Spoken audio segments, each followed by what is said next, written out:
আসসালামু আলাইকুম। আজকে আমরা একটা ছোট পরিসরে পিকনিকের আয়োজন করতে চলেছি। পিকনিকের আয়োজন করার জন্য আজকে আমরা কি করেছি এবং কিভাবে আমাদের পিকনিকটা সুন্দরভাবে সফল করেছি তা আমরা এই পুরো ভিডিওতে আপনাদের সামনে তুলে ধরতে চলেছি।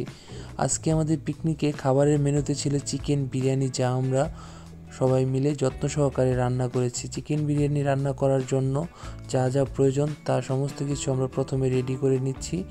আমাদের পর্যাপ্ত পরিমাণে হাঁড়ি পাতিল ও গ্যাসের চুলার ব্যবস্থা ছিল, যা আমরা সুন্দরভাবে স্থাপন করেছি এবং সুন্দর করে রান্না করতে সফল হয়েছি। চিকেন বিরিয়ানি রান্না করার পূর্বে গ্যাসের চুলায় আগুন ধরানোর চেষ্টা করছে আমার বড় ভাই পারভেজ ভাই। তো আগুন ধরানো সুন্দরভাবে সফল হয়েছে। তো এখন বাদবাকি উপকরণগুলো আমরা পর্যায়ক্রমে তুলে ধরছি। চিকেন বিরিয়ানি রান্না করার জন্য আমাদের যা যা লেগেছিল তার মধ্যে সবচেয়ে উল্লেখযোগ্য ছিল চিকেন। আমরা আজকে চিকেন বিরিয়ানি রান্না করার জন্য 4 কেজি পরিমাণ মুরগির মাংস নিয়েছি, সাথে 1 কেজি পরিমাণ আলু ও অন্যান্য যা যা মশলা প্রয়োজন হয়েছিল তা আপনারা এই মুহূর্তে স্ক্রিনে দেখতে পাচ্ছেন। তো সঙ্গেই থাকুন এবং দেখতেই থাকুন।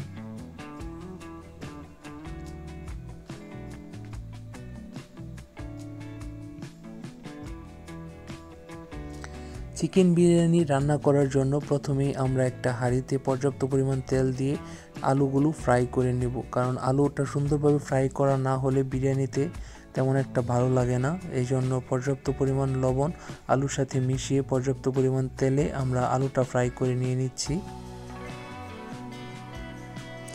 বিরিয়ানির স্বাদ বহু অংশে বেড়ে যায় যদি বিরিয়ানিতে পর্যাপ্ত পরিমাণ আলু সুন্দরভাবে অ্যাড করা হয়। চিকেন বিরিয়ানি রান্নার পিছনে যার সবচেয়ে বেশি অবদান ছিল সে হচ্ছে আমার এই ভাই হিমেল ভাই। সে দায়িত্ব নিয়ে আলুগুলো ফ্রাই করছে, আর আমরা বাদবাকি ভাইয়েরা এক একজন এক এক দায়িত্ব পালন করেছি এই রান্নার পেছনে। আলু ফ্রাই করা ইতিমধ্যে শেষ হয়েছে। এখন আমার ছোট ভাই মুরাদ হাঁড়িতে পর্যাপ্ত পরিমাণ তেল দিয়ে চিকেনগুলো ডিপ ফ্রাই করে নিচ্ছে, কারণ চিকেনটা ডিপ ফ্রাই হলে তার স্বাদ অনেক অংশে বেড়ে যায়। এবার একটা হাঁড়িতে পর্যাপ্ত পরিমাণে পেঁয়াজ ও অন্যান্য প্রয়োজনীয় মশলা অ্যাড করে চিকেনটা আমরা রান্না করে নেব।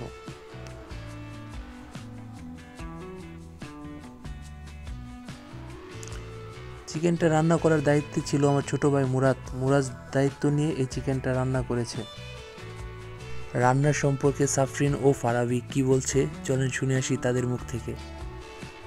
রাকিব ভাই, বিরিয়ানি রান্নাতে আপনাদের সবার দাওয়াত। আমরা বিরিয়ানি খাওয়ার জন্য অপেক্ষা করতেছি।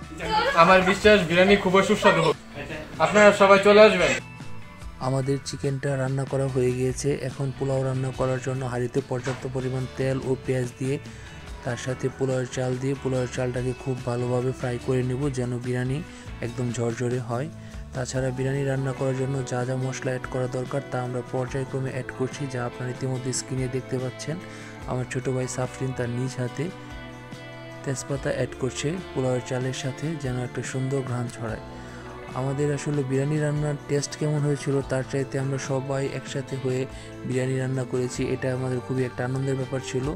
আমার ছোট ভাই মুরাদ সে নিজ হাতে লেবু শসা দিয়ে একটা সুন্দর সালাদ বানিয়েছিল, যা খেতে খুবই সুস্বাদু হয়েছিল। এবং আরেক ছোট ভাই পঞ্চম সে নিজ হাতে লেবু কাটছে, যা আপনারা এই মুহূর্তে দেখতে পাচ্ছেন।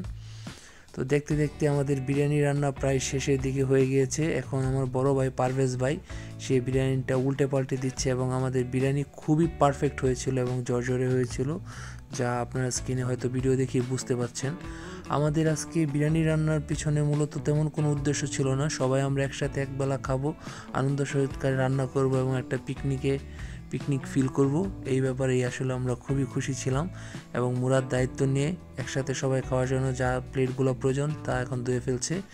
তো ইতিমধ্যে আমাদের বিরিয়ানি রান্না শেষ। পারভেজ ভাই প্রতিটা প্লেটে খুব সুন্দরভাবে সমপরিমাণে খাবারগুলো বেড়ে বেড়ে দিচ্ছে এবং সবগুলো খাবার একসাথে প্লেটে রাখা হচ্ছে, যা আপনারা হয়তো বা ভিডিওতে দেখতে পাচ্ছেন।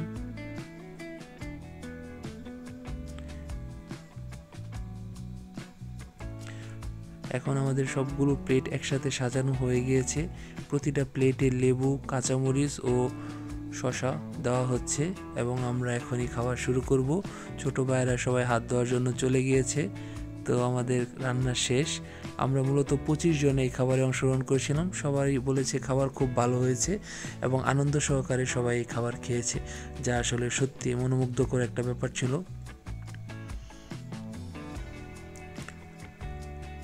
আমাদের খাওয়া দাওয়া প্রায় শেষের দিকে, হয়তোবা দেখা হবে আপনাদের সাথে আরও একটা নতুন কোনো ভিডিওতে।